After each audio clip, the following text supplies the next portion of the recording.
నేను మీ శృతి సహస్ర. మా వీడియోస్ నచ్చినట్లయితే లైక్ చేసి సబ్స్క్రైబ్ చేయండి ఫ్రెండ్స్. అలాగే పక్కన ఉన్న గంట సింబల్ని ప్రెస్ చేయండి ఫ్రెండ్స్. ఇప్పటి వరకు సబ్స్క్రైబ్ చేసుకొని మా వీడియోస్ చూసినందుకు థ్యాంక్ యూ ఫ్రెండ్స్. తునిపించుకున్న పిల్లలతో ఇలా మాట్లాడుతుంది.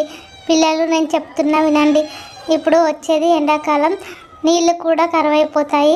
మనకు కావాల్సిన ఆహారం కూడా సరిగా దొరకదు. అన్నీ కొనుక్కోవాల్సిన పరిస్థితి వస్తుంది. ఇప్పుడు దాచుకున్న ధనంతో అన్నీ కొనుక్కొని తినాల్సి వస్తుంది ఆ 3 నెలలు. ఇప్పుడు కొంత వ్యాపారం చేసుకొని ఇంకా కొంత డబ్బు సంపాదించాలని అనిపిస్తుంది నాకు. ఉన్న డబ్బు సరిపోదేమో మనందరికీ. ఏదైనా వ్యాపారం చూసుకోవడానికి వెళ్తాను నేను. ఇంకా కొన్ని రోజులు ఉంది కదా ఎండాకాలం వచ్చేసరికి. ఆ కొన్ని రోజుల్లో మంచి వ్యాపారం చూసుకొని కొంత డబ్బు సంపాదిస్తాను. పిల్లలు, మీరు జాగ్రత్తగా ఉండండి. స్కూల్కి వెళ్ళి రండి, మంచిగా తినండి, జాగ్రత్తగా ఉండండి. ఇంట్లో బయటకి రావద్దు అని చెప్పి తునిపిచ్చిగా ఎక్కడికి వెళ్ళాలి, ఇప్పుడు ఏదైనా వ్యాపారం చేసుకోవాలి, ఏం వ్యాపారం చేసుకోవాలి అనే ఆలోచనలో పడుతుంది.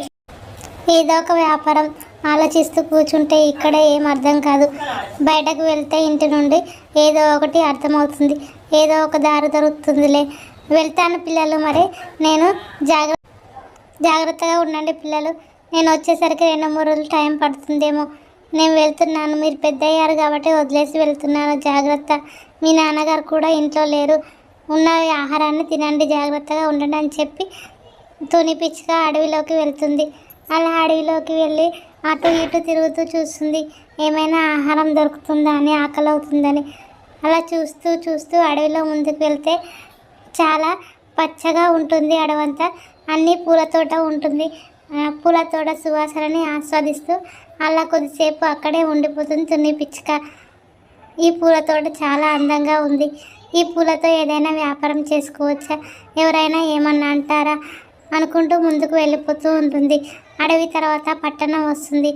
అలా పట్టణాన్ని చూస్తూ ఈ బంగళాలు ఏంటి ఇంత పెద్ద పెద్దగా ఉన్నాయి, చాలా అందంగా ఉన్నాయి ఇలా ఈ బంగళాలలో మనుషులు ఉంటారా, లేదంటే నాలాంటి పక్షులే ఉంటాయా, బయటకు వస్తే చూస్తే బాగుండేది అనుకుంటూ వెళ్ళి పట్టణంలో సంతలో గాజులు కొనుక్కొని వస్తుంది. గాజుల వ్యాపారం పెడదామని తక్కువ ధరకే గాజులు తీసుకొని మళ్ళీ తిరిగి ప్రయాణం తన ఇంటికి వెళ్ళాలని వెళ్తుంది తునిపిచ్చుక.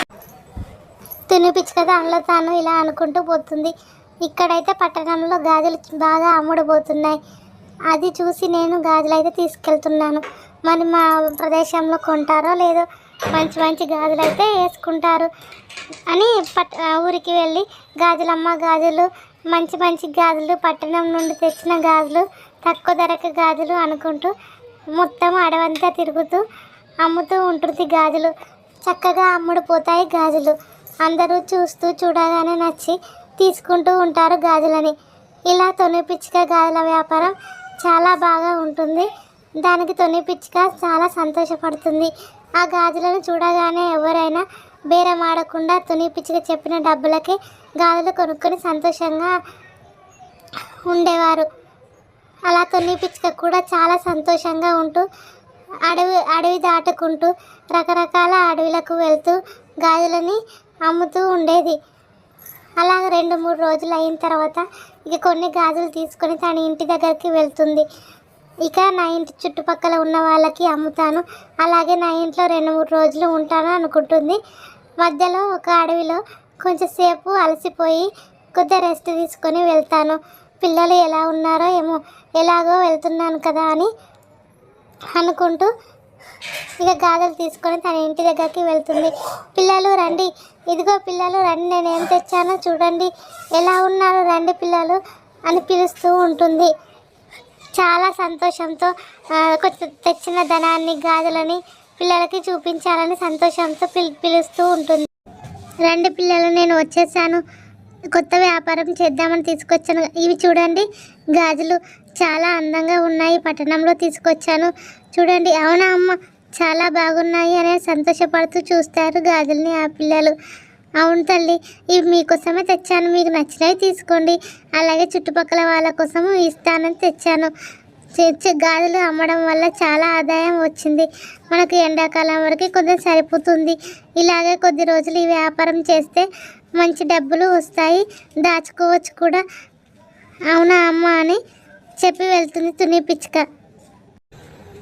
ఈ కథ నీతి, మనకు సంపాదించుకునే టైంలో కొంత డబ్బుని దాపెట్టుకుంటే తర్వాత టైంలో ఉపయోగపడుతుంది. అవసరానికి డబ్బులు లేనప్పుడు